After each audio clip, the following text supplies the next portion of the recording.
Hi, everybody. Welcome back to the Power to the Flower podcast. My name is Nairobi, and I am your host.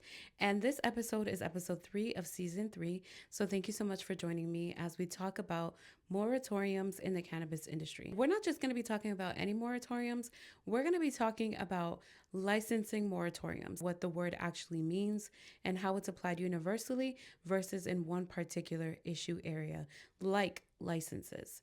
So, if you haven't guessed it, the word moratorium sounds like it sounds muerto, dead, not revived. So when it comes to these cannabis licenses, when there is a moratorium, there's no existing license available for a applicant who is looking to apply for that particular thing. I'm going to fast forward to Massachusetts real quick because this week we recently just had the Cannabis Control Commission, which is the regulatory arm of the Massachusetts cannabis industry, discuss a license moratorium for cannabis cultivation licenses. So that means if you are a person who's in queue, then you probably would be affected by this more than anyone. And also, if you have aspirations to have a cannabis cultivation license in the state of Massachusetts, this also will pertain to you as well, especially if you're not in queue, but maybe have already invested into some funding for real estate, or maybe you've invested into funding for the seeds or whatever it is, what have you, staffing, you name it. This would affect you.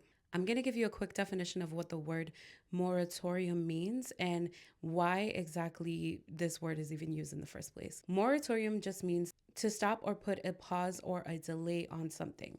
And the root words are Latin, as most American and other language words are. But if you know Spanish, you've heard the words no te demores, demores, do not delay, okay? Mores, moratorio.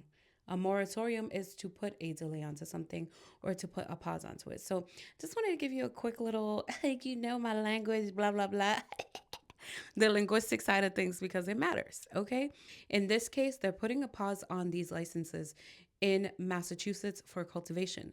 But in other states like Oregon, California, even Michigan, even in Colorado, there have been levels of moratoriums before. So this isn't a new concept. What is actually new is what's being presented today and the reasons why. But we have seen that before. These moratoriums have been placed in places where they need to put a pause in oversupplied areas. Okay, so if you need to put a delay on pause of something, it's because there's too much coming in. There's too much coming in. There's too much product. When there is an oversupply of something, there is less of a demand for it, which means that you kind of have to give and take when it comes to these business types. And so with regulators, they have the onus and responsibility to literally balance the industry with policy, which is why I always say to y'all, it's important to know the policy, but even more important to know how this policy affects you and Black and brown individuals in our communities, especially in the cannabis industry, who are looking to do something with their license types that are usually social equity licenses. But what happens in this scenario when they do put a moratorium and social equity licensees are in queue? This is actually what we saw in the recent Cannabis Control Commission meetings in the state of Massachusetts. Some social equity applicants were not happy, especially because they may have felt that their applications were delayed due to bureaucratic things like, multiple checks and references with regard to their application. More than just bureaucratic delays, there's usually a delay on policy that actually stops a person from being able to start a business in the first place. So, rightfully so, at this meeting, there were people that were upset. But we do have to understand that there are other folks who are already operating and are social equity cultivators. And for those folks, that means that when there's an oversupply, it means that there's less money in the pot for them to make do with their businesses. So while some folks are arguing that they can't enter the industry when there is a moratorium, there are others that say they can't survive without it, which is why it is so important to understand the nuance and to look at who wins and loses in this case. Now, obviously, the winners are those who are looking for some temporary relief or maybe the balance in the industry. But those who do lose are the ones who didn't have this in the first place, and so they lost their businesses in the process of the plummeting prices. And those who are looking to enter but now have to delay even further. But may have already put money into their business to get it up and running.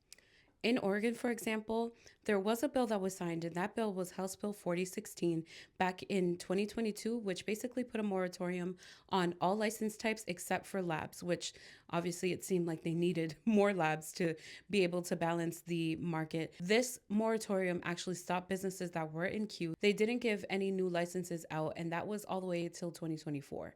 So that cap helped stabilize the industry a little bit, but the reality is that there were still businesses that were struggling in the meantime. Some of them had reported that with their numbers. And so it's important to look at the nuance of this legislation and for how long. Sometimes it's a literal pause, right? The delay.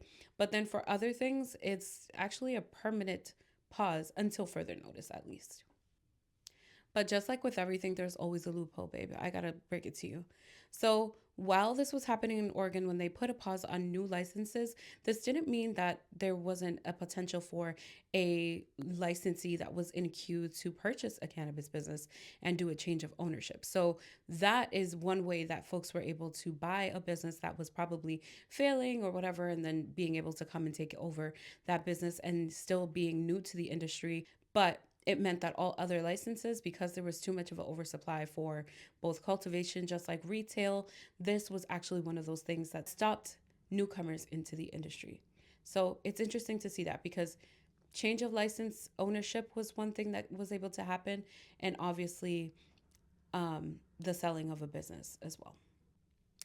So, even though the Oregon Liquor and Cannabis Commission allowed for licenses to resume after House Bill 4121 was passed, they had listed parameters, which basically allowed for processors or product manufacturers and retailers to come back into the fold only if for each application, there was 7,521 plus residents per license. So that means if I had a license, there had to be at least 7,521 plus residents in order for me to even start my application in the city or town that I was applying in. So it's like they allowed people to come back into the fold, but there was definitely some parameters.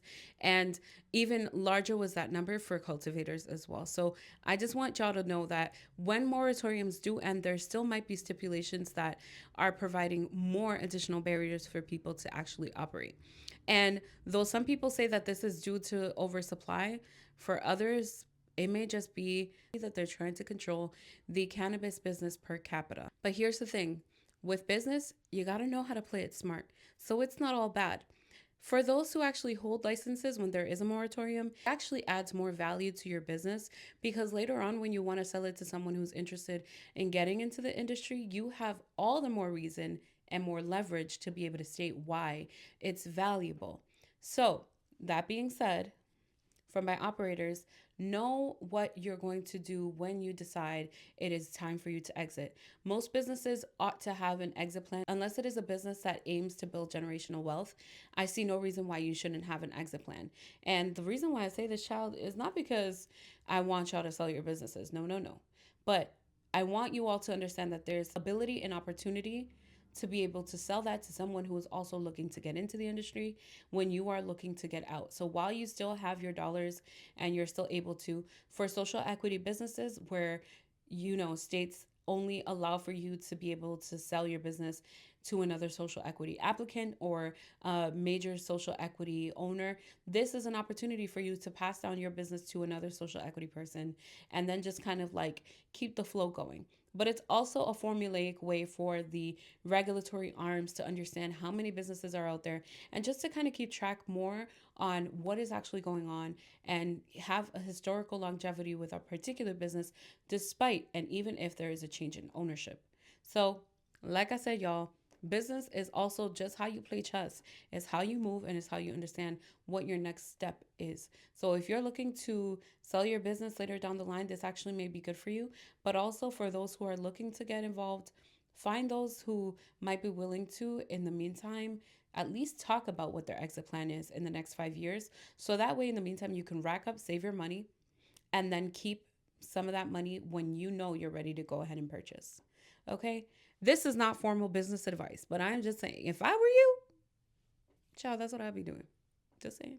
I just want to wrap this by saying that in counties like Humboldt County in California and in other places in Michigan, in Oregon, and Massachusetts, now that is considering it, there are cities and towns that have been affected by this. But when it comes to Black and Brown entrepreneurs or social equity applicants, I want you all to take away this. There is still opportunity there that exists when it comes to now purchasing licenses. It just means that you won't be able to start yours from scratch, but that actually might be a good thing for you because you won't have to get the business up and running from all the way bottom up to the start.